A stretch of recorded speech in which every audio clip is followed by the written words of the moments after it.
Muito bem, sétimo ano. Então, na aula de hoje, nós veremos a comparação de frações. O que é comparar frações? É, a partir de duas frações, decidir qual delas representa a maior parte de um mesmo todo, ou seja, dizer qual é maior que a outra. Tudo bem? Qual é menor, qual que é maior, qual que é maior, qual que é menor que a outra e vice-versa. Então, basicamente, nós temos dois casos. Quando os denominadores são iguais, que é o caso mais simples, e quando os denominadores são diferentes. A gente vai ter que trabalhar um pouquinho também com frações equivalentes nesse caso, certo? Então, quando os denominadores são iguais, a maior fração será aquela que possuir o maior numerador. Exemplos. Lembrando, né? O símbolo do maior e o símbolo do menor, tudo bem? 3 quartos é maior que 1/4, porque denominadores são os mesmos, né? Ambos são 4, mas o numerador 3 da primeira fração é maior do que o numerador 1 da segunda fração, né? Tudo bem? Do mesmo modo, segundo exemplo, né, o 7 quintos e o 9 quintos, o 7 quintos será menor que o 9 quintos. Por quê?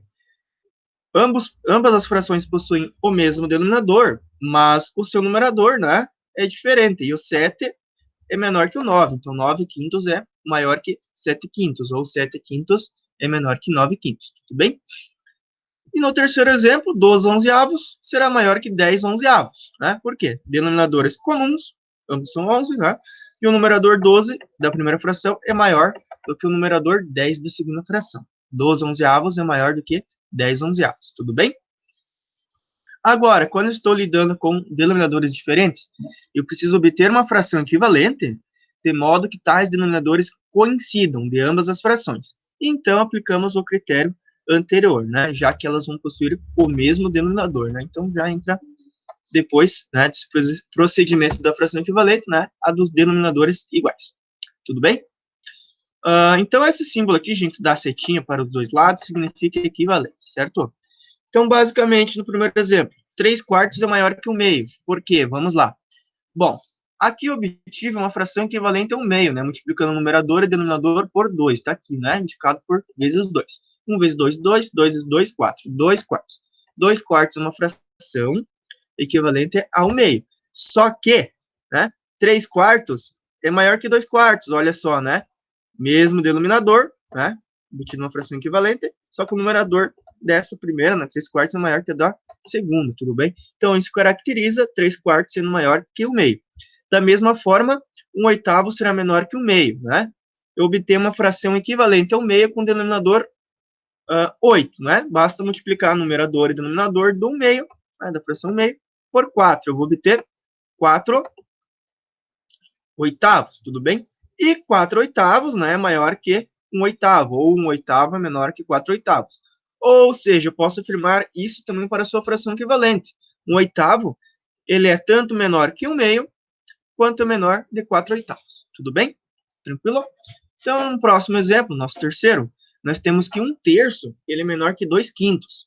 Veja bem. Então, agora eu vou obter uma fração equivalente à primeira e outra fração equivalente à segunda. Sendo que tais frações, né, deverão ter um denominador comum, certo? Então, primeiramente, eu vou ter que pensar assim, bom, 3 e 5, vou ter que achar um múltiplo comum entre eles dois. E eu pensei no 15, né? Então, se eu multiplicar a primeira fração, numerador e denominador por 5, vou obter 5 quinzeavos. E se eu multiplicar na segunda fração, numerador e denominador, por 3, vou obter 6 quinzeavos. Reparem, encontrei um denominador comum, 15, né? Quem é maior? 5 quinzeavos ou 6 quinzeavos? 6 quinzeavos, né? Ou seja, 5 quinzeavos, sinal de menor, né? Menor que 6 quinzeavos. Da mesma forma, suas frações equivalentes correspondentes também vão preservar essa ordenação. Logo, 1/3 que é equivalente a 5 quinzeavos será menor que 2 quintos, que é equivalente a 6 quinzeavos. Tudo bem? Também podemos fazer essas comparações utilizando de meios geométricos, né? Lembrando da ideia da representação de uma fração como partes do mesmo todo. Quando os denominadores são iguais, pego uma parte, divido ela pego dois segmentos, né, de mesma medida, construo, enfim, né, dois retângulos. Divido eles em 4 partes de mesma medida. Tudo bem? 4 partes iguais. Pinto duas, na outra pinto 3. Qual é maior? Qual tem uma maior região pintada, né? A segunda, né? 3 quartos. 3 quartos é maior que 2 quartos, né? Veja bem, né? É só comparar aqui visualmente. Agora, quando os denominadores são diferentes, Então, no primeiro retângulo, né, suponha que são dois retângulos de mesmas dimensões, tá bom? Mesmas medidas, comprimento, largura, enfim, né? Eu reparti ele em 3 partes e peguei 2. No segundo, eu reparti em 5 partes e peguei 2 também. Qual fração é maior? Né? Visualmente, dá para notar que 2/3 ele é maior que 2/5, tudo bem? Tranquilo? Então, basicamente, utilizando meios geométricos, essa comparação ela pode se tornar um pouco mais simples, né? Só daria um trabalho a mais de você estar desenhando as representações das figuras, certo? Então é isso aí por hoje, tá bom, sétimo ano? Bons estudos.